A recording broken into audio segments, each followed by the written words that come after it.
Hola, oyentes de Shade, gracias por acompañarnos. Su participación es muy importante.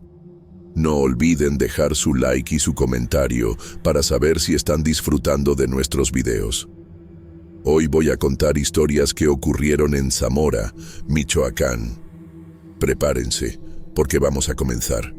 Ahora. La historia que voy a contar me pasó hace unos 10 años y hasta hoy me acuerdo de cada detalle. Yo estaba desempleada en esa época y conseguí un trabajo en una posada en Zamora, aquí en Michoacán. Era un lugar medio viejo, de esas posadas que ya habían visto días mejores, pero que todavía funcionaban porque era barato y siempre había gente pasando por la ciudad. Yo compartía los turnos con la dueña, una mujer de mediana edad medio seca y una señora bien ancianita que trabajaba ahí desde hacía años. La viejita era rara, siempre hablaba bajito y se me quedaba viendo de una manera extraña, como si supiera algo que yo no sabía. Pero en fin, trabajo es trabajo, ¿no? Y yo necesitaba el dinero. La posada tenía una parte del frente que funcionaba normalmente, con unos 15 cuartos, recepción, una salita de desayuno. Pero la parte de atrás estaba completamente desactivada desde hacía años. Tenía unas cercas de alambre de púas bloqueando el paso, unas tablas clavadas en las puertas, y la dueña siempre decía que era peligroso, que el techo se podía venir abajo, esas cosas. Yo nunca pregunté mucho porque, sinceramente, el lugar ya daba una sensación rara hasta en la parte que funcionaba. Las paredes estaban medio húmedas, siempre había un olor raro en el aire, y en la noche los ruidos que venían de allá atrás eran diferentes. No eran ruidos normales de edificio viejo, ¿entiendes? Eran como si hubiera gente moviéndose, pero eso era imposible porque estaba todo cerrado. Yo trabajaba principalmente en el turno de la noche, de las 10 de la noche a las 6 de la mañana. Era tranquilo la mayor parte del tiempo, solo recibía algunos huéspedes que llegaban tarde y cuidaba la seguridad. La dueña siempre me decía que nunca, bajo ninguna circunstancia, fuera a la parte de atrás de la posada. Decía que era peligroso, que había riesgo de derrumbe, pero la manera en que lo decía, parecía que había más cosas detrás. La viejita también siempre me echaba unas miradas raras cuando yo preguntaba sobre esa área. Una vez hasta murmuró algo sobre no meterse con lo que no entiende, pero en ese tiempo yo pensé que era solo paranoia de persona mayor. Qué tonta fui al no prestarle atención a las señales. Los primeros meses fueron normales, quitando esos detalles raros. Yo hacía mi trabajo, atendía a los huéspedes, limpiaba la recepción y trataba de ignorar los ruidos que venían de la parte desactivada. Pero conforme fue pasando el tiempo, yo empecé a fijarme en otras cosas. Como que siempre había unas personas medio raras rondando la posada de madrugada. No eran huéspedes, no eran personas de la calle. Eran personas que parecían estar buscando algo específico. Se quedaban afuera, viendo hacia las ventanas de la parte de atrás, y cuando me veían en la recepción, se iban caminando rapidito. Eso empezó a ponerme bien incómoda, pero yo necesitaba el empleo. La dueña y la viejita siempre tenían unas conversaciones en voz baja que paraban cuando yo me acercaba. Hablaban sobre las reuniones, sobre mantener las cosas en orden, sobre no dejar que nadie descubra. Yo fingía que no estaba oyendo, pero obvio que eso me daba curiosidad y al mismo tiempo miedo. Una vez le pregunté directamente a la dueña sobre qué pasaba en la parte de atrás y se enojó de una manera que yo nunca había visto. Me gritó, dijo que yo estaba siendo muy curiosa, que había cosas que no eran de mi incumbencia. Después de eso, se quedó vigilándome más de cerca, como si tuviera miedo de que yo descubriera algo. Lo que más me molestaba eran los olores que venían de allá atrás. Principalmente de madrugada, cuando estaba todo callado. Era un olor medio dulce, medio podrido, que se pegaba en la garganta y me daba náuseas. A veces venía junto con unos ruidos que parecían, no sé, como si hubiera gente gimiendo o llorando bajito. Yo trataba de convencerme de que era solo el viento, o ratas, o cualquier cosa normal. Pero en el fondo yo sabía que no era. Había algo muy malo pasando en esa posada, y yo estaba justo en medio de eso sin saberlo. La sensación era de que me estaban observando todo el tiempo, hasta cuando estaba sola en la recepción. Hubo una noche que yo estaba organizando unos papeles cuando oí un ruido diferente viniendo de la parte de atrás. No era el gemido bajito de siempre, era como si hubiera gente platicando. Voces ahogadas, pero se podía notar que había más de una persona. Eso me puso en pánico porque, teóricamente, no podía haber nadie ahí. Yo me quedé parada, tratando de oír mejor, y las voces se pusieron más altas por un momento. Parecía que estaban cantando o recitando algo. Era un sonido muy raro, que me dio una sensación horrible en el estómago. En ese momento pensé seriamente en salir corriendo de ahí y nunca más regresar. Pero yo necesitaba el dinero y traté de convencerme de que me estaba imaginando cosas. Ahora voy a contar lo que pasó esa noche que cambió todo. Era un jueves. Me acuerdo bien porque siempre había menos movimiento entre semana. Yo estaba sola en la recepción. La dueña se había ido más temprano y la viejita no estaba trabajando ese día. Eran como las 2 de la mañana cuando 2 tipos entraron a la posada. En el momento me di cuenta de que algo estaba mal. No parecían huéspedes normales. Estaban nerviosos, sudando y volteaban para atrás como si alguien los estuviera siguiendo. Uno de ellos tenía una cicatriz grande en la cara y el otro tenía la mano dentro de la chamarra, como si estuviera cargando algo. Mi corazón se disparó en el momento. Se acercaron al mostrador de la recepción y el tipo de la cicatriz dijo que quería un cuarto. Pero la manera en que lo dijo no era normal, ¿sabes? Era medio amenazante y se quedaba viendo a los lados como si estuviera planeando algo. Yo traté de mantener la calma y les pedí los documentos, pero ahí el otro tipo sacó la mano de adentro de la chamarra y vi que tenía un cuchillo. Se me heló la sangre en el momento. No dijo nada, solo se me quedó viendo con ese cuchillo en la mano, y yo entendí que no era un asalto común. Ellos querían algo específico de ahí. El tipo de la cicatriz preguntó dónde estaba la entrada, y yo no tenía ni idea de qué estaba hablando. Cuando le dije que no sabía, se enojó y empezó a gritar. Ahí fue cuando la cosa se puso fea de verdad. El tipo con el cuchillo brincó por encima del mostrador y me agarró del brazo, apretando fuerte. Olía a alcohol y cigarro, y tenía los ojos medio vidriosos, como si estuviera drogado. Me preguntó otra vez sobre la entrada para el fondo, y cuando le dije que no sabía nada, me puso el cuchillo en el cuello. Sentí el metal frío en mi piel y pensé que me iba a morir ahí mismo. El tipo de la cicatriz estaba registrando la recepción, buscando algo y gritando que yo estaba mintiendo.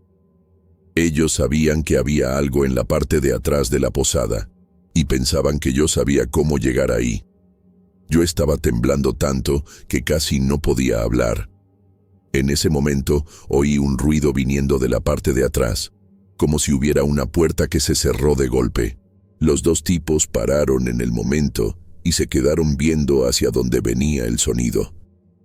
El tipo que me estaba agarrando aflojó el agarre por un segundo y yo aproveché para soltarme y correr.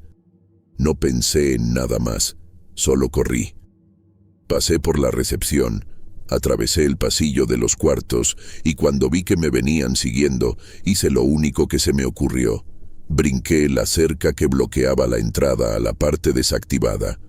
Yo sabía que la dueña había dicho que nunca fuera ahí, pero era eso o que me apuñalaran 2 locos. Con la adrenalina, ni sentí cuando el alambre de púas me rasgó la blusa y me rasguñó el brazo. En cuanto brinqué la cerca, lo primero que me llamó la atención fue el olor. Era ese olor dulce y podrido que yo sentía a veces, solo que mucho más fuerte. Daba asco, se pegaba en la garganta y me daban ganas de vomitar.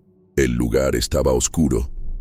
pero había unas velas prendidas en algunos puntos, creando unas sombras raras en las paredes. Yo podía oír a los dos tipos del otro lado de la cerca, tratando de brincar también, pero estaban batallando. Eso me dio unos segundos para tratar de entender dónde estaba. El pasillo era largo y húmedo, con varias puertas de los dos lados. Algunas estaban abiertas, otras cerradas, y todas parecían viejas y medio podridas. No tenía de otra, tenía que seguir caminando para esconderme de ellos. Conforme iba caminando por el pasillo, empecé a oír unos sonidos que me pusieron los pelos de punta. Eran gemidos bajitos, como si hubiera gente sufriendo, pero ahogados, como si vinieran de adentro de las paredes. Me paré para tratar de ubicar de dónde venían los sonidos, y ahí fue cuando vi la primera cosa que me dejó en shock. En uno de los cuartos que estaba con la puerta abierta, había unas cadenas colgando de la pared. No eran cadenas viejas de construcción, eran cadenas gruesas, con esposas en las puntas, y algunas todavía tenían manchas oscuras. Se me revolvió el estómago en el momento. Yo sabía que no debería estar viendo eso, que me había topado con algo muy peligroso. Pero no podía regresar, porque los tipos todavía me estaban buscando. Seguí caminando, tratando de no hacer ruido, y en cada cuarto que pasaba, la situación se ponía peor. Había un cuarto lleno de velas negras, con símbolos raros dibujados en el piso, con lo que parecía ser sangre. Otro cuarto tenía una mesa en el medio, llena de objetos que no podía identificar bien en la penumbra, pero que me daban una sensación horrible. El olor se estaba poniendo cada vez más fuerte, y yo estaba empezando a sentirme mal. Era como si el aire estuviera pesado, difícil de respirar. Yo oía los gemidos poniéndose más fuertes, y me di cuenta de que no eran gemidos de dolor, eran gemidos de placer. Eso me dejó todavía más espantada. ¿Qué diablos estaba pasando en ese lugar? Fue cuando llegué al final del pasillo que vi la cosa más perturbadora de mi vida. Había un cuarto más grande, con la puerta bien abierta, y ahí adentro había unas 10 personas, pero no parecían normales. Estaban todas encueradas, sucias, con el pelo alborotado, y se movían de una manera muy rara. Algunas estaban en 4 en el piso, otras estaban recargadas en la pared, y todas hacían esos sonidos que yo había oído. Pero lo peor eran sus ojos. Cuando algunas me vieron con unos ojos completamente vacíos, como si no tuvieran alma. Era como si estuvieran poseídas por algo. No reaccionaron a que yo estuviera ahí de manera normal, solo se me quedaron viendo con esa mirada muerta. En el centro del cuarto había un hombre más grande, vestido con una túnica negra, y estaba haciendo algún tipo de ritual. Había velas alrededor de él, símbolos dibujados en el piso, y estaba hablando en una lengua que yo nunca había oído. Las personas alrededor de él parecían estar en trance, meciendo el cuerpo y repitiendo sonidos raros. Cuando me vio parada en la puerta, sonrió de una manera que se me heló la sangre. No era una sonrisa normal, era una sonrisa de quien sabía exactamente lo que estaba haciendo y le gustaba ver el miedo en los otros. Hizo un gesto con la mano, como si me estuviera llamando para que entrara, y algunas de las personas empezaron a levantarse y caminar hacia mí. Yo sabía que si me agarraban, nunca más iba a salir de ahí. Me di la vuelta y corrí como nunca había corrido en mi vida. Mi corazón estaba latiendo tan fuerte que pensé que se me iba a salir por la boca. Atrás de mí oía pasos, pero eran pasos raros, como si las personas estuvieran arrastrando los pies por el piso. No volteé ni por un segundo, solo corrí por el pasillo tratando de encontrar alguna salida. Las velas que alumbraban el lugar hacían que las sombras bailaran en las paredes, y yo tenía la impresión de que había gente siguiéndome por todos lados. El olor estaba tan fuerte que casi no podía respirar, y la sensación era de que el aire estaba pegajoso, como si hubiera algo viscoso flotando. Me tropecé con una tabla suelta del piso y casi me caí, pero logré mantener el equilibrio y seguir corriendo. Traté de regresar por el mismo camino por el que había venido, pero en la oscuridad y la desesperación acabé perdiéndome. Todos los pasillos parecían iguales, todas las puertas parecían las mismas, y me estaba poniendo cada vez más desesperada. Oía voces atrás de mí, pero no eran voces normales. Eran como susurros, como si las personas estuvieran hablando en una lengua rara, y a veces oía risitas bajitas que me ponían los pelos de punta. Una de las veces que me paré para tratar de orientarme, oí una voz de mujer gritando mi nombre. Pero era imposible. Nadie ahí sabía mi nombre. La voz era dulce, casi hipnótica, y por un segundo casi fui hacia donde venía. Pero algo en mi instinto me dijo que no fuera.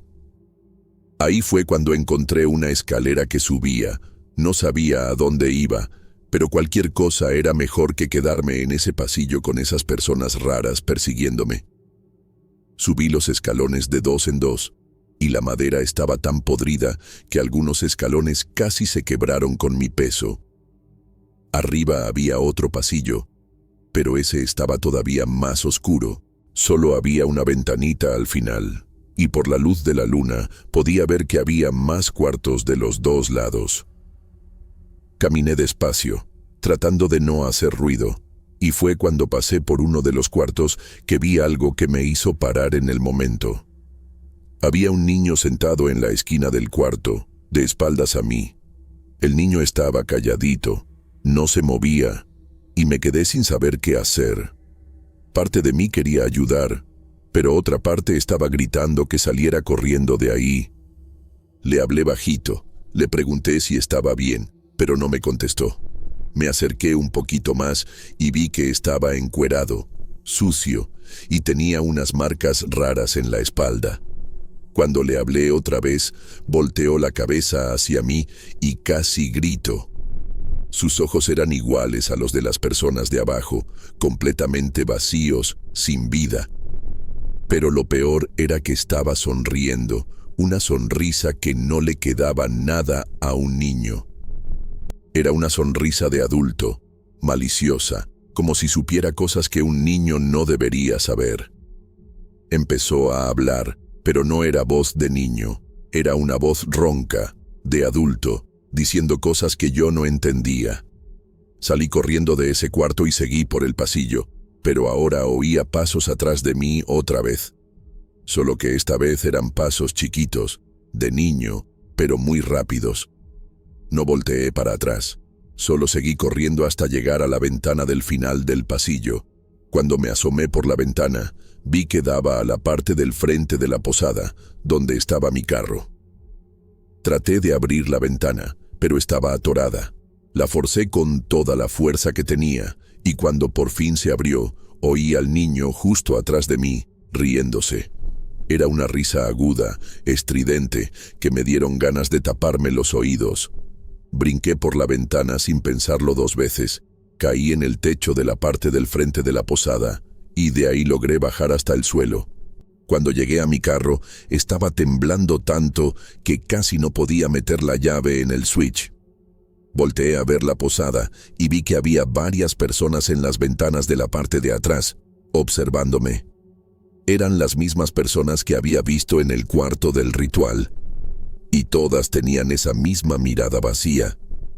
Algunas me estaban saludando con la mano, como si se estuvieran despidiendo, y eso me dio todavía más miedo. Prendí el carro y salí de ahí a toda velocidad, sin voltear al espejo. Solo cuando estaba lejos de la posada fue que me di cuenta de que estaba llorando. Manejé hasta la casa de mi hermana y pasé el resto de la noche despierta, contándole lo que había pasado. Ella pensó que estaba delirando, que había sido el susto del asalto, pero yo sabía que había visto algo real.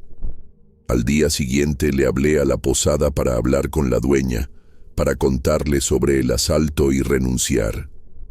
Pero quien contestó fue la viejita, y cuando empecé a contar lo que había pasado, se quedó callada por mucho rato. Después me dijo, con una voz muy calmada. «No deberías haber ido ahí, mija. Ahora ellos saben que existes». Y me colgó el teléfono. Traté de hablar otra vez varias veces, pero nadie contestaba. Me dio tanto miedo que ni fui a buscar mis documentos que se habían quedado ahí. Simplemente desaparecí, me cambié de ciudad y nunca más regresé a Zamora. Hasta hoy tengo pesadillas con esas personas de ojos vacíos, con ese niño sonriendo, con el olor dulce y podrido de ese lugar. Lo que más me molesta es que nunca pude entender qué exactamente vi esa noche. ¿Era algún tipo de secta? ¿Eran personas drogadas? ¿Era posesión de verdad? Busqué en internet sobre rituales raros, sobre cultos, sobre posesión, pero nunca encontré nada que explicara exactamente lo que presencié. La manera en que esas personas se movían, los ojos vacíos, el niño hablando con voz de adulto. Nada de eso me hace sentido hasta hoy. Y lo peor es que a veces, cuando estoy sola en la noche, tengo la sensación de que alguien me está observando. Es una sensación que empezó después de esa noche y nunca se me ha quitado. Como si algo se me hubiera pegado después de que entré a ese lugar maldito.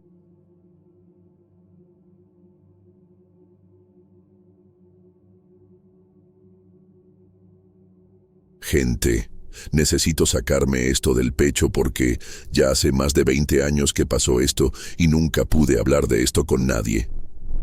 Pasó aquí en Zamora, Michoacán, a principios de los años 2000. Yo era maestro de historia en una secundaria. Tenía unos 28 años en esa época y pensaba que mi vida estaba encaminada. Vivía solo en un departamento chiquito cerca del centro. Daba clases en la mañana y en la tarde, y los fines de semana siempre iba a visitar a mi familia que vivía en una ciudad vecina. Era una vida sencilla, pero yo estaba conforme. Nunca me imaginé que una noche iba a cambiar todo para siempre, que me iba a convertir en una persona completamente diferente.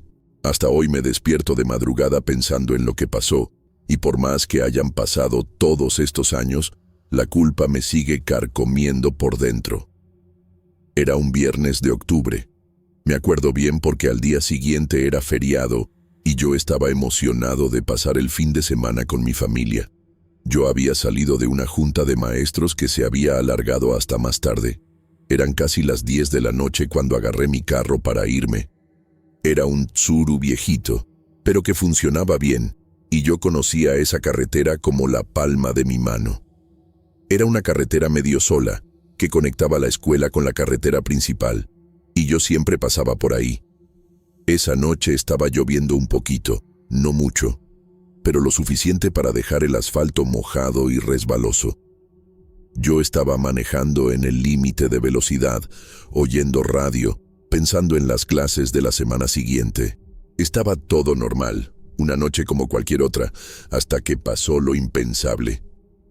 Yo venía en una curva medio cerrada cuando de repente vi una sombra chiquita enfrente del carro. Fue todo muy rápido, cuestión de segundos. Yo traté de frenar, pero el carro se derrapó en el asfalto mojado y sentí el impacto. Fue un ruido seco, como si hubiera chocado con una piedra grande, pero yo sabía que no era eso. Mi corazón se disparó en el momento. Mis manos empezaron a temblar en el volante y paré el carro unos metros adelante. Me quedé unos segundos parado ahí, tratando de procesar lo que había pasado, con el motor todavía prendido y los faros alumbrando la carretera vacía. La lluvia siguió cayendo en el parabrisas y el sonido de los limpiaparabrisas era lo único que podía oír, además de mi corazón latiendo descontrolado. Yo sabía que tenía que bajarme del carro y ver qué había pasado, pero estaba paralizado de miedo. Cuando por fin logré salirme del carro, la vi. Era una niña chiquita. Debía tener unos 8 o 9 años. Estaba tirada en la orilla de la carretera. Traía un vestido azul clarito que estaba todo sucio de tierra y sangre y tenía una muñeca chiquita tirada a su lado. Me acerqué temblando y cuando vi que no se estaba moviendo, que no estaba respirando, entré en pánico total. Me hinqué a su lado. Traté de ver si tenía pulso, si tenía alguna señal de vida, pero no había nada. Sus ojos estaban abiertos, viendo hacia el cielo, y tenía sangre saliendo de la boca. En ese momento supe que estaba muerta, y que había sido yo el que la había matado. Mi mente se quedó completamente en blanco. No podía pensar en nada, solo me quedé viéndola y temblando. Sé que lo que hice a partir de ese momento fue imperdonable, pero entré en pánico total. En lugar de llamar a la ambulancia, a la policía, hacer lo que cualquier persona decente haría, simplemente me subí al carro y me fui manejando. Estaba en shock, temblando, llorando, y lo único que se me pasaba por la cabeza era que mi vida se había acabado. Manejé sin rumbo, por las calles de Zamora, tratando de entender qué había pasado. Como una niña estaba sola en esa carretera a esa hora de la noche. ¿De dónde había salido? ¿Por qué no logré frenar a tiempo? Esas preguntas me martillaban en la cabeza, pero la peor de todas era: ¿cómo iba a poder vivir sabiendo que había matado a una niña inocente y no había prestado auxilio? Pasé toda la noche despierto, caminando por el departamento, viendo por la ventana, esperando que la policía tocara mi puerta. Revisé el carro y vi que tenía una rajadura en el parachoques y algunos rayones, pero nada muy obvio. Limpié todo con agua y jabón, tratando de borrar cualquier rastro de lo que había pasado. Pero por más que limpiara el carro, no podía limpiar mi conciencia. Me quedé imaginando a los papás de la niña, buscándola, preguntándose dónde estaba. Pensaba en la muñeca que se había quedado tirada a su lado, y eso me ponía todavía más desesperado. Esa niña tenía una familia, tenía gente que la quería, y por mi culpa nunca más iba a regresar a su casa. Y lo peor es que nadie sabía que había sido yo. El sábado en la mañana compré todos los periódicos de la ciudad, buscando alguna noticia sobre el accidente. No había nada. El domingo tampoco. Empecé a preguntarme si alguien había encontrado el cuerpo, si la familia ya sabía que estaba muerta. No podía comer, no podía dormir, no podía hacer nada más que quedarme pensando en ella. Cancelé la visita a mi familia, inventé cualquier pretexto, porque no podía fingir que todo estaba bien. El lunes regresé al trabajo, pero estaba completamente diferente. Los otros maestros preguntaban si estaba enfermo, si había pasado algo, pero yo solo decía que estaba cansado. ¿Cómo iba a explicar que había matado a una niña y me había escapado del lugar? Fue el martes que salió la noticia en el periódico. Era una nota chiquita, en la página 3, con el título: Niña de 8 años encontrada muerta en carretera. Cuando leí eso, mis manos empezaron a temblar tanto que casi no podía sostener el periódico. La niña tenía 8 años, y los papás dijeron que había salido de su casa el viernes en la noche y no había regresado. La policía estaba investigando, pero no tenía pistas sobre qué había pasado. Sospechaban que había sido atropellamiento, pero no habían encontrado al conductor. Cuando leí eso, empecé a llorar ahí mismo, en la sala de maestros. Ella tenía familia, tenía toda una vida por delante, y yo le había quitado todo eso. Y lo peor es que sus papás ni sabían quién le había hecho eso a su hija. A partir de ese día, mi vida se volvió un infierno. Ya no podía dar clases bien, me distraía, se me olvidaba lo que estaba diciendo a la mitad de la explicación. Los alumnos se dieron cuenta de que algo estaba mal. Algunos hasta preguntaban si estaba bien, pero yo solo movía la cabeza y seguía. En la noche no podía dormir, me quedaba viendo el techo, pensando en ella, en la muñeca, en el vestido azul sucio de sangre. Empecé a tomar para tratar de olvidar, pero no servía de nada. Al contrario, cuando tomaba, las imágenes se ponían todavía más vívidas en mi cabeza. La veía tirada en la carretera, los ojos abiertos viendo al cielo, y me despertaba gritando a media madrugada. Mis vecinos empezaron a quejarse del ruido, pero ya ni me importaba nada. Fue como unas 2 semanas después del accidente que empezaron las apariciones. Al principio pensé que era solo mi conciencia pesada, que era culpa del alcohol y la falta de sueño. Estaba en el salón de clases, explicando sobre la Revolución Mexicana, cuando la vi sentada en el último pupitre. Era ella, la niña del vestido azul, solo que ahora el vestido estaba limpio, sin sangre. Me estaba viendo con esos ojos grandes y oscuros, sin parpadear, sin moverse. Paré de hablar en el momento, me quedé viéndola, y los alumnos empezaron a preguntarme qué pasaba. Cuando volví a ver, había desaparecido. Traté de seguir con la clase, pero mis manos estaban temblando tanto que casi no podía sostener el gis. Esa noche no pude dormir ni un minuto. A partir de ahí empezó a aparecer en todos lados. Estaba desayunando y aparecía sentada en la silla de enfrente, viéndome comer. Estaba manejando y aparecía en el asiento de atrás, por el retrovisor. Estaba bañándome y cuando abría los ojos, estaba parada afuera de la regadera, con esa misma mirada fija. Lo peor es que nunca decía nada, nunca hacía nada. Solo se quedaba viéndome con esos ojos que parecían acusarme de todo. Yo trataba de ignorarla. Trataba de fingir que no la estaba viendo, pero era imposible. Siempre estaba ahí, recordándome lo que había hecho, recordándome que yo era un asesino que se había escapado sin prestar auxilio. La culpa me estaba matando por dentro. Busqué un doctor. Le dije que estaba teniendo alucinaciones por el estrés del trabajo. Me recetó unas medicinas para la ansiedad y para dormir, pero no sirvieron de nada. Las apariciones siguieron, y a veces se ponían todavía más intensas. Hubo una noche que me desperté y estaba acostada en mi cama, a mi lado, viéndome. Grité tanto que los vecinos tocaron la puerta para ver si todo estaba bien. Inventé que había tenido una pesadilla, pero cuando se fueron, ella todavía estaba ahí.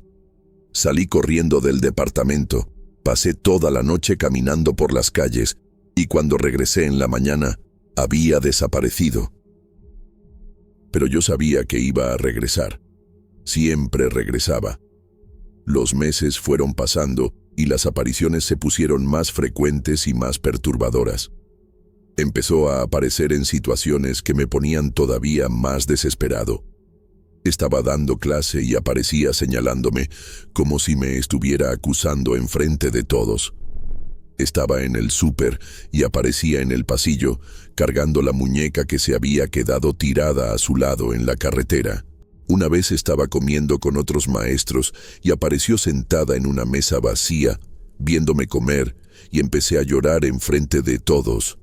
Pensaron que estaba teniendo un colapso nervioso, me mandaron a mi casa. Me dijeron que buscara ayuda.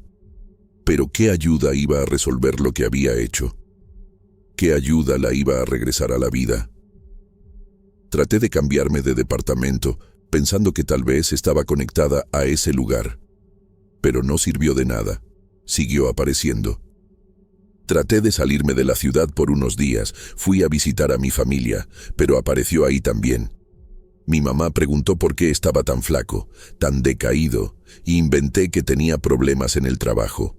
¿Cómo le iba a contar que había matado a una niña y que ahora me estaba espantando? Mi familia se iba a horrorizar, me iba a odiar, y no podía soportar la idea de perderlos a ellos también. Entonces regresé a Zamora, regresé a mi infierno particular, donde ella me esperaba en cada esquina, en cada sombra, en cada reflejo en el espejo. Fue cuando empecé a pensar seriamente en matarme.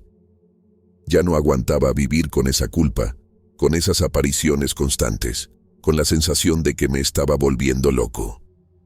Había perdido peso, tenía ojeras profundas, casi no podía trabajar bien. Los otros maestros cuchicheaban sobre mí, pensaban que estaba usando drogas o que tenía algún problema mental grave. Y tal vez tenían razón. Tal vez realmente me estaba volviendo loco. Pero yo sabía que no era locura. Yo sabía que ella realmente estaba ahí, cobrándome por lo que había hecho. Ella quería justicia, quería que pagara por mi crimen y la única forma de hacerlo era acabar con todo. Compré una soga, escogí un día y decidí que iba a acabar con ese sufrimiento. Era un sábado en la noche. Estaba solo en el departamento. Había tomado bastante para tener valor. Amarré la soga en el ventilador del techo, hice el nudo y estaba subiéndome a la silla cuando apareció. Pero esta vez fue diferente. No solo me estaba viendo, estaba hablando. Con una voz finita, de niña, pero llena de tristeza, me dijo: ¿por qué me dejaste sola en la carretera? Me espanté tanto que me caí de la silla, me pegué la cabeza en el piso y cuando me levanté, había desaparecido. Pero esa pregunta se quedó haciendo eco en mi cabeza. ¿Por qué la había dejado sola? ¿Por qué no me había quedado con ella? No había llamado ayuda, no le había cerrado los ojos por lo menos.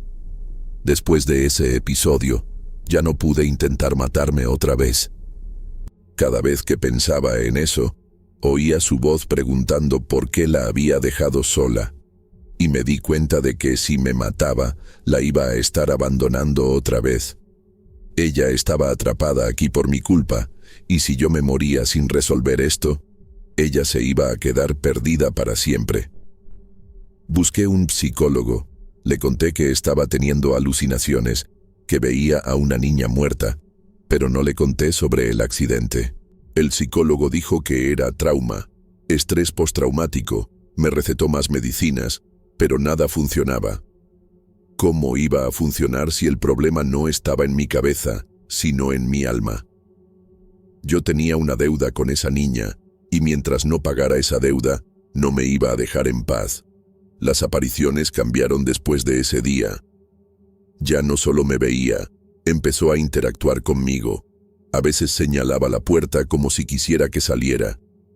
Otras veces cargaba la muñeca y movía la cabeza, como si estuviera diciendo que no. Una vez estaba viendo tele y apareció enfrente de mí, tapando la pantalla, y se quedó viéndome hasta que apagué la televisión. Era como si estuviera tratando de decirme algo, pero yo no podía entender qué. Trataba de hablar con ella, le preguntaba qué quería, pero nunca me contestaba.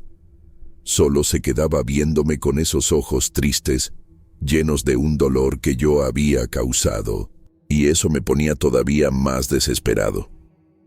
Empecé a investigar sobre su familia en los periódicos, tratando de entender quiénes eran los papás, dónde vivían.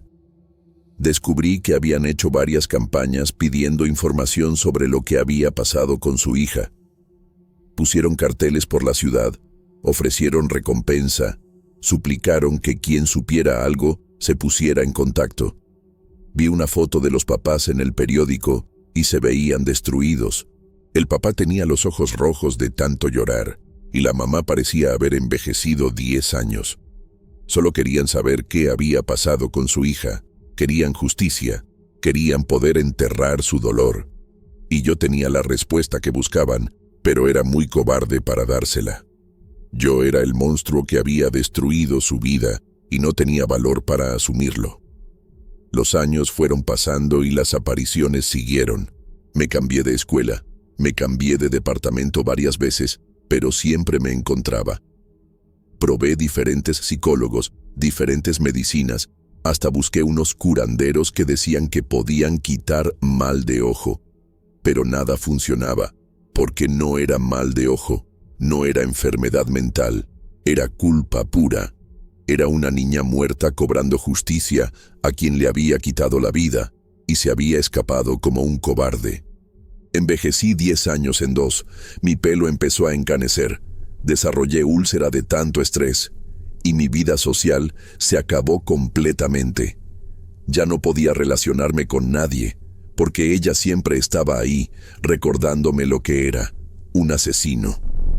Hubo una época que pensé en entregarme a la policía, pero ya había pasado mucho tiempo, no estaba seguro si todavía me iban a poder procesar. Y además, tenía miedo de ir a la cárcel, miedo de que los otros presos descubrieran que había matado a una niña. Sabía que me iban a matar ahí adentro, y de una forma mucho peor que si me mataba yo mismo. Entonces seguí viviendo ese infierno, trabajando mecánicamente, regresando a casa para encontrarla esperándome. A veces llegaba a casa y estaba sentada en el sillón. Otras veces estaba en la cocina, parada cerca de la estufa. Una vez la encontré en el baño, viendo al espejo, y cuando me acerqué, desapareció. Pero en el espejo siguió apareciendo su reflejo por unos segundos. Fue como unos 5 años después del accidente que por fin entendí lo que quería.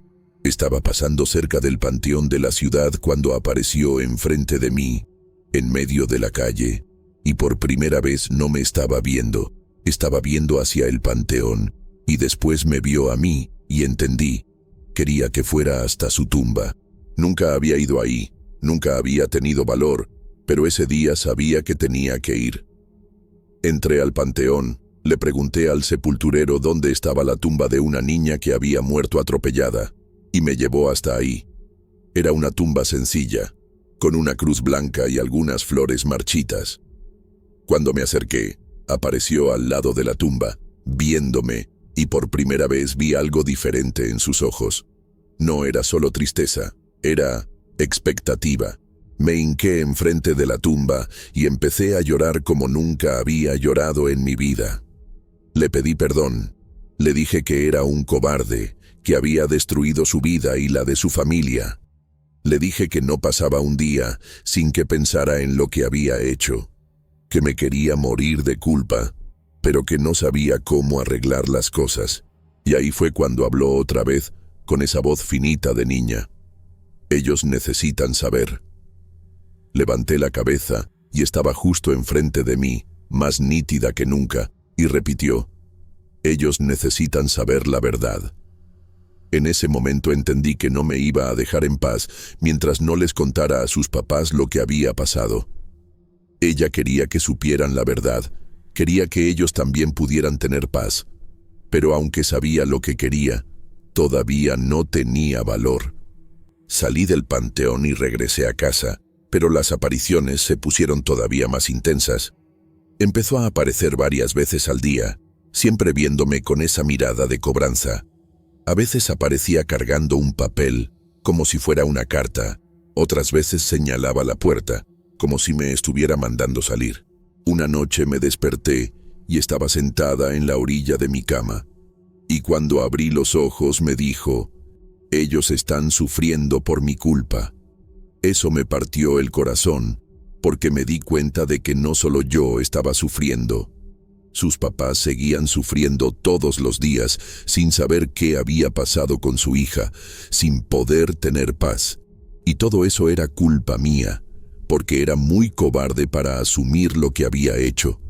Fue entonces que tomé la decisión más difícil de mi vida. Ya no aguantaba verla sufrir. Ya no aguantaba saber que sus papás estaban destruidos sin tener respuestas. Pasé semanas planeando cómo iba a hacer esto, cómo iba a llegar a su casa y contar la verdad. Ensayé lo que iba a decir 1000 veces en el espejo, pero siempre acababa llorando y desistiendo. ¿Cómo llegas a la casa de unos papás y dices: hola, yo soy el tipo que mató a su hija y se escapó?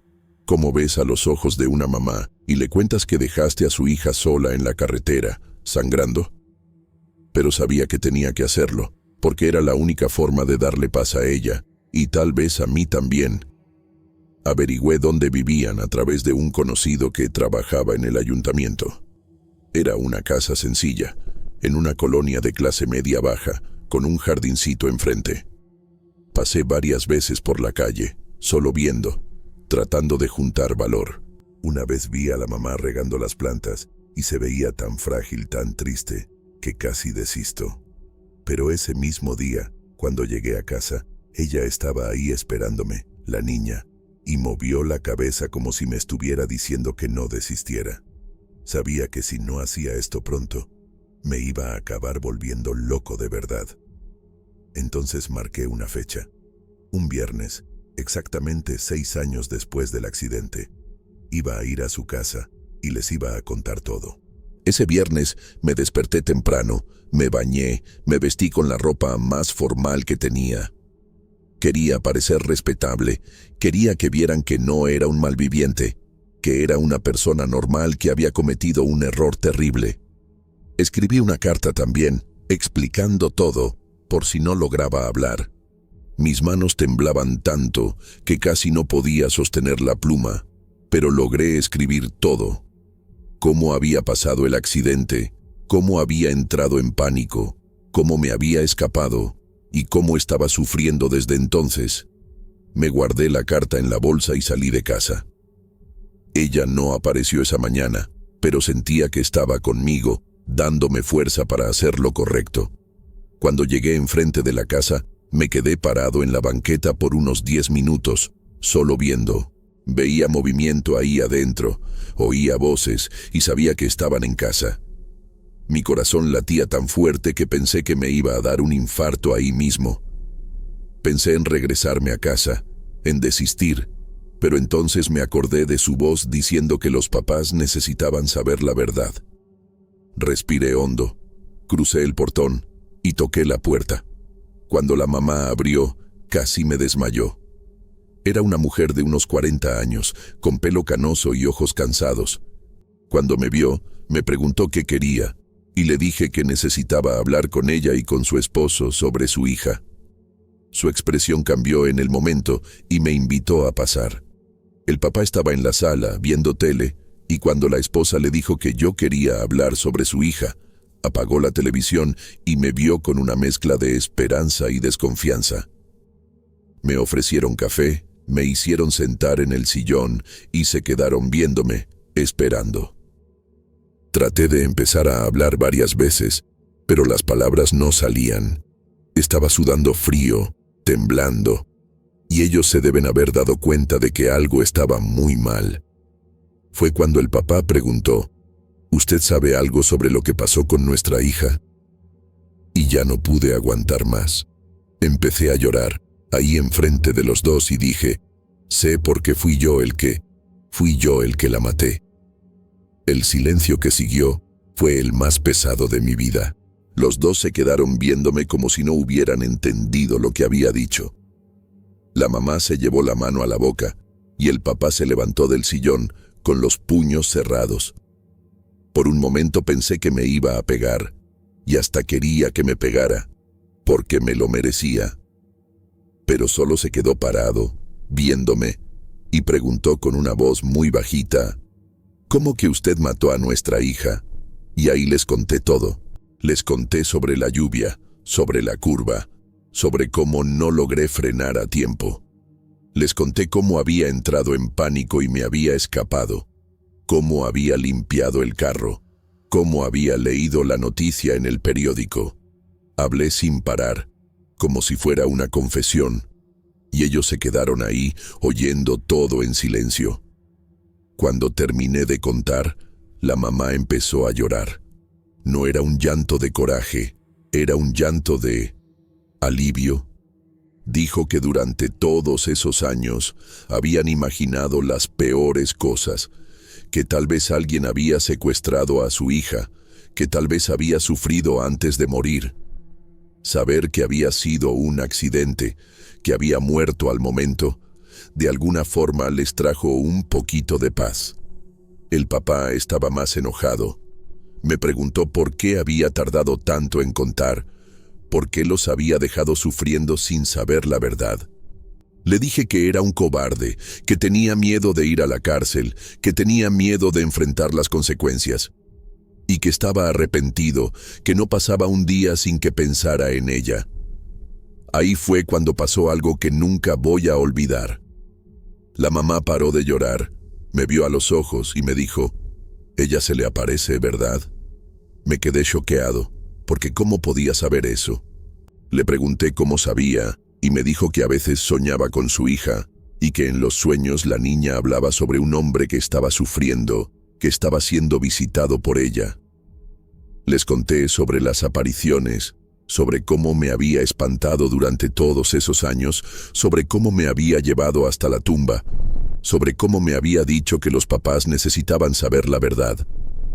Y por primera vez en 6 años sentí que alguien me entendía, que alguien me creía. Ellos no me perdonaron, pero entendieron que yo también estaba sufriendo, que yo también era víctima de mi propia cobardía. Después de esa plática, algo cambió. Los papás no me denunciaron a la policía, dijeron que no iba a regresar a su hija y que ellos solo querían paz. Me pidieron que nunca más apareciera enfrente de ellos, y lo entendí perfectamente. Salí de su casa llorando, pero por primera vez en 6 años, sentía un peso quitándose de mis hombros. Había hecho lo correcto, aunque fuera demasiado tarde. Cuando llegué a casa esa noche, me quedé esperando que apareciera, como siempre pasaba, pero no apareció. Esperé toda la noche y nada. Al día siguiente tampoco. Era como si hubiera simplemente desaparecido. Sabía que había conseguido lo que quería. Sus papás sabían la verdad y ahora podía descansar en paz. En los meses que siguieron, mi vida empezó a mejorar lentamente. Todavía tenía pesadillas a veces, todavía me sentía culpable, pero ya no era esa culpa que me consumía por dentro. Logré volver a trabajar bien, logré dormir en la noche, logré hasta hacer algunas amistades. Nunca más la vi, nunca más tuve ninguna aparición. Era como si se hubiera ido para siempre, satisfecha por haber logrado que hiciera lo correcto. Me cambié de ciudad unos meses después, no porque estuviera huyendo, sino porque quería empezar una vida nueva. Quería ser una persona mejor, quería honrar su memoria, siendo alguien que ella pudiera, no perdonar, pero tal vez no odiar tanto. Hoy, más de 20 años después, todavía pienso en ella todos los días. Me casé, tuve hijos, y siempre que veo a una niña de la edad que ella tenía, me acuerdo de ella. Le conté esta historia a mi esposa, y me ayudó a lidiar con la culpa que todavía cargo. Nunca más manejo de noche cuando está lloviendo. Siempre paro a ayudar cuando veo algún accidente en la carretera y dono dinero cada mes a una institución que cuida niños huérfanos. No es para redimirme, porque sé que nunca me voy a poder redimir completamente de lo que hice. Es solo para tratar de ser una persona mejor, para tratar de hacer algo bueno en el mundo después de haber hecho algo tan terrible. Lo que más me marca hasta hoy es que ella me dio una segunda oportunidad. Podría haberme vuelto completamente loco, podría haberme llevado al suicidio, pero en lugar de eso, me guió para hacer lo correcto. Me enseñó que a veces la única forma de encontrar paz es enfrentando la verdad, por más dolorosa que sea.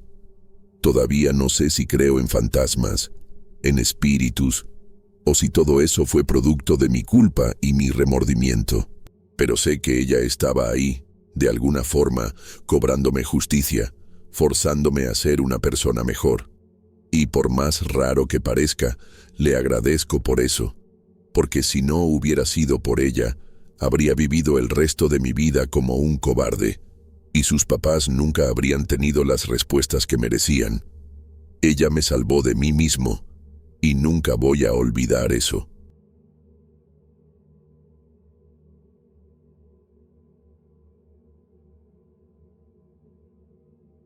Buenas noches.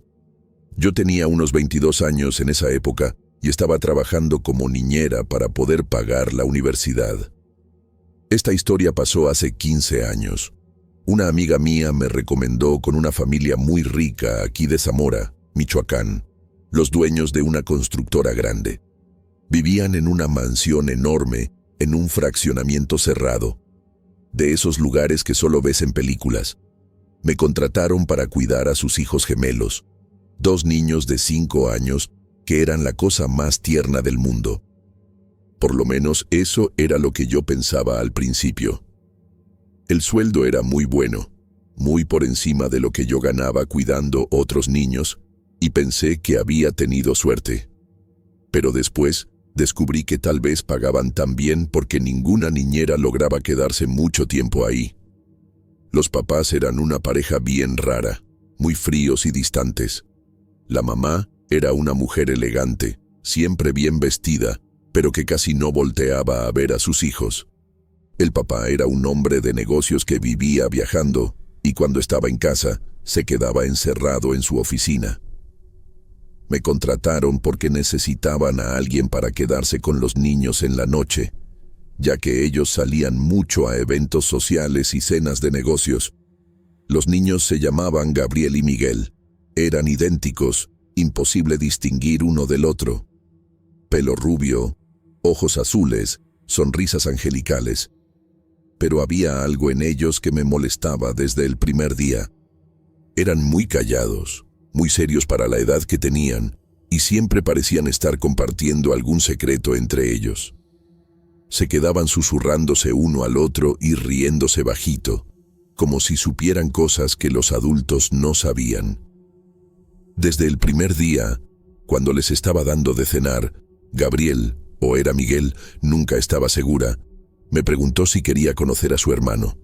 Me quedé confundida, porque yo sabía que eran gemelos, solo ellos dos. Les pregunté qué hermano, y se rieron y dijeron que era Rafael, que vivía en el desván. Pensé que era juego de niños, esa cosa del amigo imaginario. Entonces seguí el juego y pregunté cómo era Rafael. Me contaron que era igualito a ellos, que le gustaba jugar en la noche y que a veces bajaba a su cuarto a platicar. Sonreí y dije que me gustaría mucho conocer a Rafael, y se pusieron súper emocionados, diciendo que le iban a pedir que bajara a conocerme. En el momento me pareció tierno, pero después iba a descubrir que no tenía nada de tierno esa historia. Esa primera noche, después de que acosté a los niños, me quedé en la sala viendo tele y esperando que regresaran los papás. La casa era enorme, de 3 pisos, y me sentía medio perdida ahí adentro. Todo estaba muy silencioso, solo el ruido de la tele y del viento afuera. Debían ser como las 11 de la noche cuando empecé a oír ruidos que venían de arriba.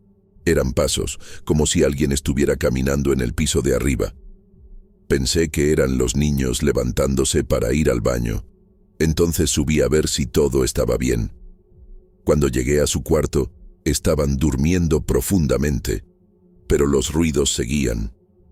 Parecía que venían del desván, que estaba en el 3er piso. Subí un tramo más de escaleras y vi que había una puerta al final del pasillo, pero estaba cerrada con llave. Los ruidos pararon cuando me acerqué a la puerta. Cuando llegaron los papás, les comenté sobre los ruidos, pero dijeron que debía ser el viento o algún animal en el techo. La mamá me explicó que el desván estaba cerrado desde hacía años, que solo lo usaban para guardar cosas viejas y que no había nada ahí arriba. Acepté la explicación, pero me pareció raro el modo en que habló, como si estuviera escondiendo algo. Al día siguiente, cuando llegué a trabajar, los niños corrieron a abrazarme y dijeron que a Rafael le había gustado mucho. Contaron que había bajado a su cuarto durante la noche y había preguntado sobre la señorita nueva. Sonreí y pregunté qué más había dicho Rafael, y dijeron que quería jugar conmigo, pero que tenía miedo de asustar. Seguí pensando que era solo imaginación de niños, pero empezó a molestarme la forma en que hablaban de Rafael, como si fuera real de verdad. Las cosas empezaron a ponerse raras en la segunda semana. Llegaba en la mañana y encontraba juguetes regados por la sala, como si alguien hubiera jugado durante la noche. Cuando les preguntaba a los niños, decían que había sido Rafael, que le gustaba jugar cuando todos estaban durmiendo. Una mañana encontré 3 platos sucios en el fregadero, cuando la noche anterior había lavado todo y lo había dejado ordenado. Cuando le pregunté a la muchacha, dijo que no había sido ella, y los papás dijeron que no habían comido nada. Los niños se rieron y dijeron que Rafael había bajado a cenar un refrigerio de madrugada. Empecé a encontrar eso muy raro, porque los niños parecían realmente creer que tenían un hermano viviendo en el desván. Una noche, estaba leyendo un libro en la sala cuando oí pasos en el piso de arriba otra vez. Esta vez eran pasos más pesados, como de una persona adulta, no de niño. Subí despacio, tratando de no hacer ruido, y cuando llegué al 2.º piso, vi que la puerta del cuarto de los niños estaba entreabierta. Me acerqué y los oí platicando con alguien. Estaban hablando bajito, pero logré oír. Ella es buena onda, Rafael, te va a caer bien. Ella no les va a contar a los papás. ¿Prometes? Mañana puedes bajar a jugar con nosotros.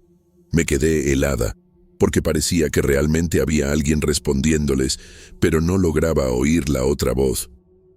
Cuando abrí la puerta para ver, estaban sentados en la cama, viendo hacia una esquina vacía del cuarto, como si hubiera alguien ahí.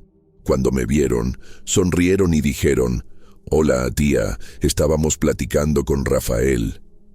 Empecé a preocuparme de verdad y decidí investigar sobre la familia en Internet.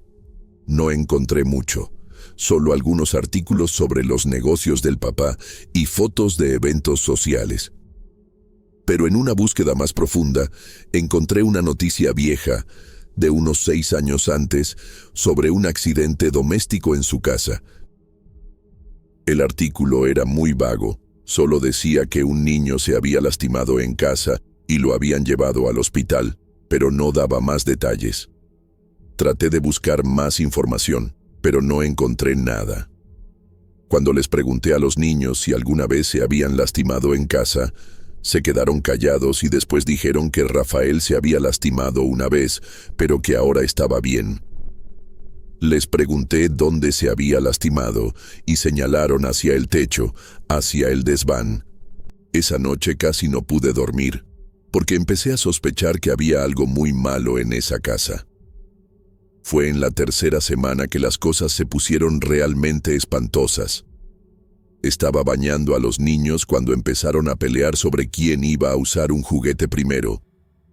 Era una discusión normal de niños, hasta que Gabriel gritó, «Rafael dijo que es de él», y Miguel respondió, «Pero Rafael no puede jugar en la tina, no le gusta el agua».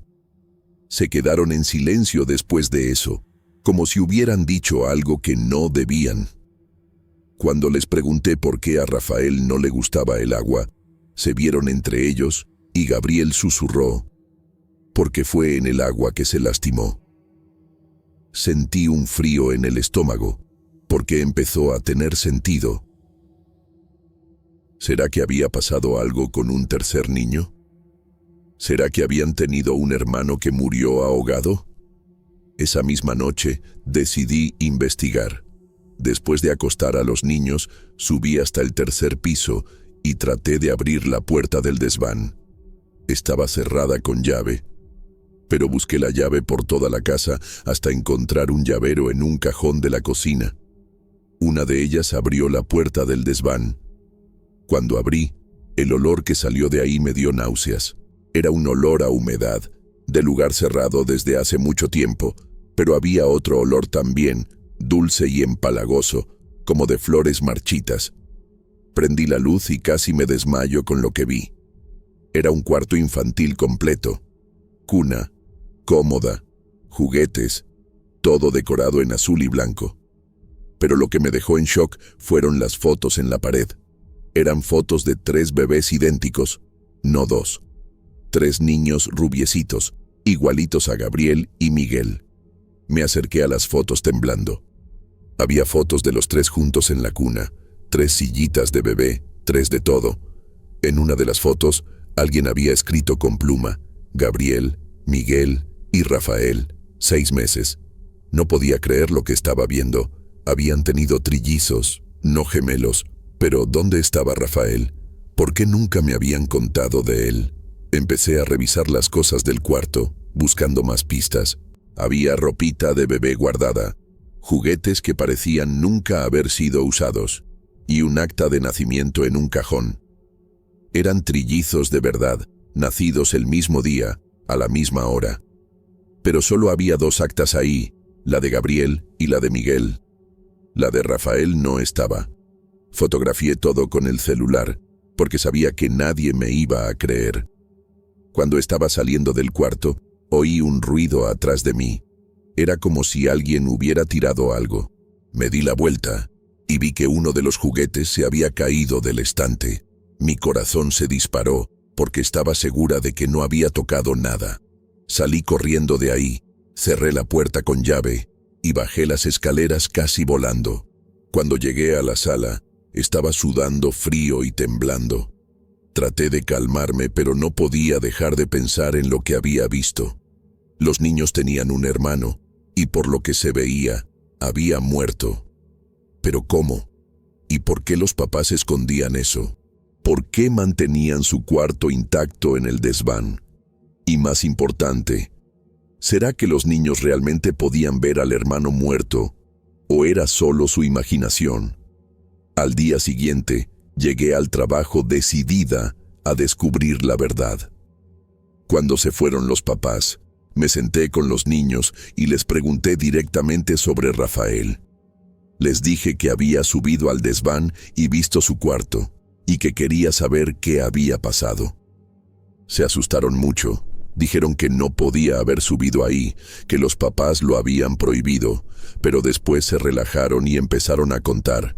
Dijeron que Rafael era su hermano, que jugaban juntos cuando eran bebés, pero que un día se fue. Cuando les pregunté a dónde se había ido, dijeron que se había ido y al cielo, pero que a veces regresaba a jugar con ellos. Contaron que aparecía en su cuarto en la noche, que platicaba con ellos, que jugaba con los juguetes, y que estaba triste porque quería que los papás supieran que todavía estaba ahí. Les pregunté cómo Rafael se había ido al cielo, y se quedaron callados por un rato. Después Miguel, creo, dijo que se había lastimado en la tina cuando eran chiquitos, que se había pegado en la cabeza y no despertó más. Dijeron que los papás se pusieron muy tristes y guardaron todas las cosas de Rafael en el desván, y que nunca más hablaron de él, pero que ellos se acordaban de su hermano, y que él seguía apareciendo para ellos. Cuando les pregunté si tenían miedo, dijeron que no, que Rafael era bueno, que solo quería jugar, pero que se ponía triste porque los papás fingían que nunca había existido. En ese momento entendí que esos niños estaban lidiando con un trauma muy grande y que tal vez las apariciones fueran la forma de procesar la pérdida de su hermano. Pero las cosas se complicaron más esa misma noche. Estaba en la sala cuando oí a los niños platicando en el cuarto, como siempre, pero esta vez decidí subir y escuchar en la puerta. Estaban hablando de mí, diciéndole a Rafael que yo era buena onda, que no les iba a contar a los papás que platicaban con él. Y entonces oí algo que me heló la sangre. Una tercera voz. Era una voz de niño, igualita a la de ellos, pero diferente al mismo tiempo. Más débil, como si viniera de muy lejos. La voz decía: «¿Ella me puede ver? Quiero que me vea». Me quedé paralizada en la puerta, porque no era posible que estuviera oyendo eso. Debía ser mi imaginación, o uno de los niños cambiando la voz. Pero cuando abrí la puerta despacio y miré adentro, vi a los dos sentados en la cama, viendo hacia un tercer punto, como si realmente hubiera alguien ahí. Ahí fue cuando lo vi. Por unos segundos, juro que vi la silueta de un tercer niño sentado en la cama con ellos. Era transparente, medio borroso, pero estaba ahí. Un niño idéntico a los otros dos, pero con una expresión más triste, más seria. Me estaba viendo directamente, y cuando nuestras miradas se cruzaron, sonrió. Fue una sonrisa dulce, de niño, pero que me dio un escalofrío terrible. Parpadeé y desapareció, pero los niños siguieron viendo al mismo lugar, saludando con la mano y susurrando: «Adiós, Rafael». Cuando me vieron en la puerta, sonrieron y dijeron: «Tía, Rafael dijo que eres bonita y que le caíste bien». No pude responder nada, solo me quedé ahí parada, tratando de procesar lo que acababa de ver. ¿Será que me estaba volviendo loca? ¿O realmente había visto el fantasma de un niño muerto? Después de esa noche, ya no pude fingir que no estaba pasando nada. Lo había visto por más imposible que pareciera. Empecé a buscar sobre trillizos en internet, sobre muerte de niños, sobre fantasmas, cualquier cosa que me pudiera ayudar a entender lo que estaba pasando. Descubrí que cuando gemelos o trillizos pierden un hermano muy temprano, es común que mantengan una conexión, como si sintieran la falta de una parte de ellos. Pero lo que yo estaba viendo iba más allá de eso. No era solo nostalgia o imaginación, era algo real. Empecé a prestar más atención a los detalles. A veces encontraba 3 vasos sucios en el fregadero, a veces 3 platos, como si realmente hubiera un tercer niño comiendo con ellos. Y los juguetes, siempre aparecían juguetes regados que estaba segura de haber guardado. Decidí confrontar a los papás. Una noche, cuando llegaron de una cena, les dije que necesitaba platicar con ellos sobre algo importante. Les conté que había subido al desván, que había visto el cuarto de Rafael y que sabía que habían tenido trillizos. Su reacción fue terrible. La mamá empezó a llorar desesperadamente y el papá se enojó muchísimo conmigo. Dijo que no tenía derecho de meter las manos en sus cosas, que eso no era de mi incumbencia. Pero la mamá paró de llorar y me vio con una expresión que nunca voy a olvidar. Era una mezcla de dolor, desesperación y alivio, como si hubiera estado guardando ese secreto tanto tiempo que se sintiera aliviada de que alguien por fin supiera la verdad. Fue ella quien contó lo que había pasado. Rafael había muerto a los 2 años de edad. Era una noche normal. Ella estaba bañando a los 3 niños en la tina grande del baño principal. Salió por unos segundos a traer una toalla, y cuando regresó, Rafael estaba debajo del agua, inconsciente. Los otros 2 estaban llorando, tratando de jalar a su hermano. Dijo que nunca supo exactamente qué pasó, si se resbaló, si se pegó en la cabeza, o si fue algún juego que salió mal. Corrió al hospital con él, pero ya era demasiado tarde. Había estado mucho tiempo sin oxígeno y murió 2 días después en el hospital. El papá dijo que fue el peor momento de sus vidas, que casi se separaron por la culpa. Ella se culpaba por haber salido del baño y él también la culpaba. Decidieron nunca más hablar de Rafael, guardar todas sus cosas en el desván y tratar de seguir adelante con los otros 2 hijos. Pero lo que más me impactó fue cuando dijo que los niños siempre habían hablado de Rafael desde chiquitos. Aunque eran muy pequeños cuando murió, siempre se acordaban de él. Siempre decían que jugaba con ellos.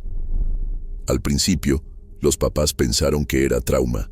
Los llevaron al psicólogo, hicieron terapia familiar, pero nada funcionaba. Los niños seguían insistiendo en que su hermano estaba con ellos.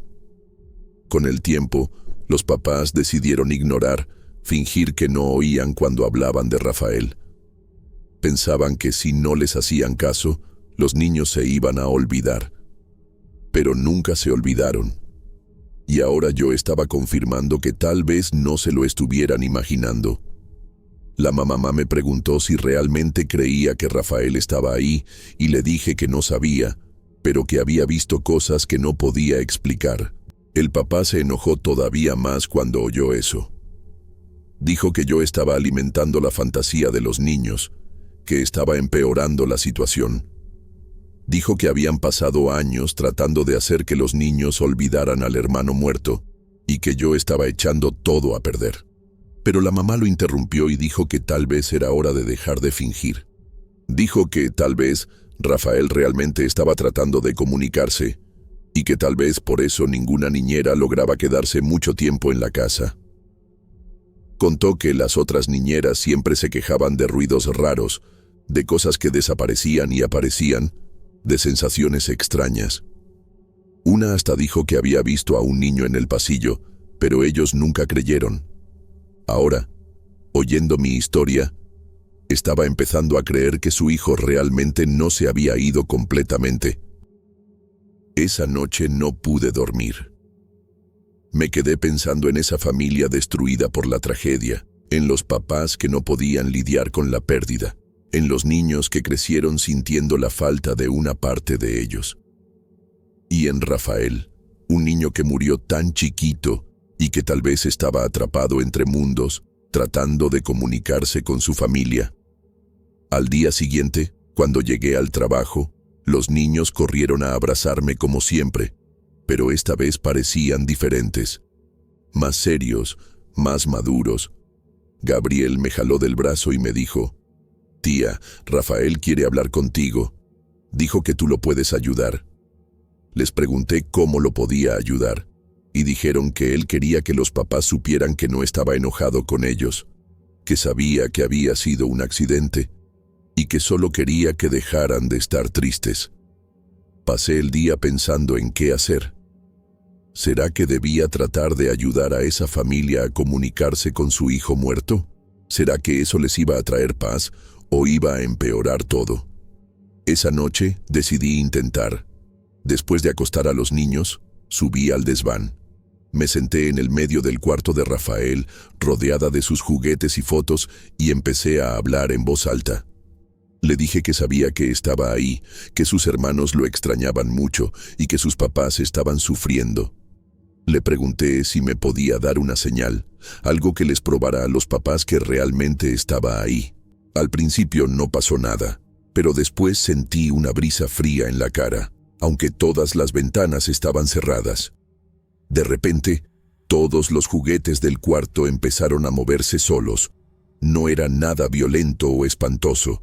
Era como si un niño invisible estuviera jugando con ellos. Un carrito empezó a caminar por el piso. Unos bloques de armar se organizaron solos y una cajita de música empezó a tocar. Me quedé ahí viendo todo eso y por más raro que parezca, no sentí miedo. Sentí una presencia dulce, inocente, de un niño que solo quería jugar y ser recordado. Cuando todo paró, oí la voz otra vez, pero esta vez sonaba más triste, más frágil. ¿Por qué mi papá no me quiere? La pregunta me partió el corazón, porque me di cuenta de que ese niño no entendía por qué su papá había borrado su existencia, por qué se enojaba cada vez que alguien hablaba de él. Rafael no estaba ahí por coraje o venganza, estaba ahí porque se sentía rechazado por su propio papá, sin entender que su reacción era en realidad dolor y culpa. Empecé a llorar ahí mismo, en el medio del cuarto. Esa pregunta inocente me hizo entender toda la situación de una forma diferente. Rafael no estaba espantando a la familia, estaba tratando desesperadamente de reconectarse con el papá que lo rechazaba. Respondí en voz alta: «Tu papá te quiere mucho, Rafael. Solo está muy triste y con miedo. Se culpa por lo que pasó». La temperatura del cuarto cambió. Se puso más caliente, más acogedora, y sentí como si alguien se hubiera sentado a mi lado. Entonces oí su voz otra vez, más cerca esta vez. «Quiero abrazar a mi papá. Quiero decirle que no fue su culpa». En ese momento, supe que tenía que convencer a los papás de buscar ayuda profesional. Alguien que entendiera de estas cosas. Ese niño necesitaba paz y su familia también, pero sabía que no estaba lo suficientemente preparada para lidiar con esto sola. Al día siguiente les conté todo a los papás. Les dije sobre la pregunta de Rafael, sobre cómo se sentía rechazado por su papá, sobre cómo solo quería que la familia supiera que estaba bien. El papá se vio visiblemente afectado cuando le conté sobre la pregunta. Empezó a llorar, cosa que nunca lo había visto hacer. Dijo que no podía hablar de Rafael porque la culpa lo estaba matando, que se culpaba todos los días por no haber estado en casa esa noche, por haber dejado a su esposa sola con 3 niños chiquitos. Dijo que evitaba hablar del hijo muerto porque dolía demasiado, no porque no lo quisiera. La mamá le agarró la mano y dijo que tal vez era hora de buscar ayuda de alguien especializado, alguien que los pudiera ayudar a comunicarse con Rafael de forma adecuada. Estuve de acuerdo y dije que conocía una médium que tenía muy buena reputación en la ciudad. La médium se llamaba Doña Elena, una señora de unos 60 años que trabajaba con eso desde hacía décadas. Cuando le hablé y le expliqué la situación, dijo que ya había lidiado con casos parecidos, niños que murieron muy chiquitos y se quedaron atrapados por el sufrimiento de la familia. Quedó de ir a su casa un viernes en la noche, cuando las energías estaban más propicias para ese tipo de comunicación. Me pidió que estuviera presente también, ya que yo había sido la primera persona de fuera de la familia en lograr ver y oír a Rafael. Dijo que a veces los espíritus se conectan con personas específicas y que mi presencia podría facilitar la comunicación. Los papás se pusieron nerviosos, pero también aliviados de tener a alguien con experiencia para ayudar. Cuando llegó doña Elena, trajo unas velas, incienso y unos cristales. Dijo que no era nada de brujería o cosas así, que solo eran herramientas para ayudar en la concentración y en la limpieza de las energías del ambiente. Platicó bastante con los papás primero. Preguntó sobre la muerte de Rafael, sobre cómo la familia había lidiado con el luto, sobre las apariciones que habían presenciado. Dijo que era un caso clásico de espíritu infantil que no podía seguir adelante por el dolor de la familia. Explicó que los niños que mueren muy chiquitos a veces se confunden, no entienden bien qué pasó y se aferran a las personas que aman. Y cuando la familia trata de olvidar o negar su existencia, se ponen todavía más desesperados por llamar la atención. Subimos al desván todos juntos, yo, los papás y doña Elena. Prendió las velas, quemó el incienso y nos pidió que nos sentáramos en círculo en el medio del cuarto. Empezó a hablar en voz alta, llamando a Rafael, diciendo que su familia estaba ahí y quería platicar con él. Al principio no pasó nada, pero después de unos 10 minutos, la temperatura del cuarto empezó a cambiar. Doña Elena dijo que sentía una presencia infantil muy fuerte, una energía dulce pero triste. Empezó a hacer preguntas y Rafael empezó a responder a través de ella. La voz de la médium cambió completamente. Se puso más aguda, más infantil, como si fuera realmente un niño hablando a través de ella. Lo que pasó después fue la cosa más bonita y más triste que he presenciado en mi vida. Rafael, hablando a través de doña Elena, empezó a platicar con su familia. Dijo que no entendía por qué había muerto, que tenía miedo de irse y dejar a sus hermanos solos. Contó que se quedaba en el desván porque era el único lugar donde todavía sentía su olor, donde sus cosas estaban guardadas. Dijo que bajaba al cuarto de sus hermanos a jugar porque los extrañaba mucho, y que no entendía por qué los papás se enojaban cuando alguien hablaba de él. El papá empezó a llorar y le pidió perdón. Le explicó que no se enojaba porque no lo quisiera, sino porque dolía mucho recordar. Doña Elena, con la voz de Rafael, dijo: «Ya sé, papá, pero no quiero que estén tristes. Quiero que se acuerden de mí feliz». Nos quedamos en ese cuarto por más de 3 horas, platicando con Rafael a través de doña Elena. Contó cosas que solo la familia sabía, recuerdos de cuando estaba vivo, juegos que hacían juntos. Dijo que protegía a sus hermanos de las pesadillas, que siempre estaba cerca cuando lo necesitaban. Los papás preguntaron si estaba sufriendo, si necesitaba algo, y respondió que solo necesitaba que dejaran de fingir que nunca había existido. Quería que hablaran de él, que se acordaran de él con cariño, no con dolor. Doña Elena explicó que eso era muy común, que los espíritus de niños necesitan sentirse amados y recordados para poder seguir adelante. Dijo que Rafael estaba atrapado ahí no por maldad, sino por amor, porque no podía alejarse de su familia. Cuando se estaba haciendo tarde, doña Elena dijo que era hora de que Rafael se fuera, que necesitaba seguir su camino. Le explicó que la familia siempre lo iba a amar, siempre se iba a acordar de él, pero que necesitaba ir al lugar donde los niños que mueren van a descansar. Rafael, todavía hablando a través de ella, dijo que entendía, pero que tenía miedo de quedarse solo.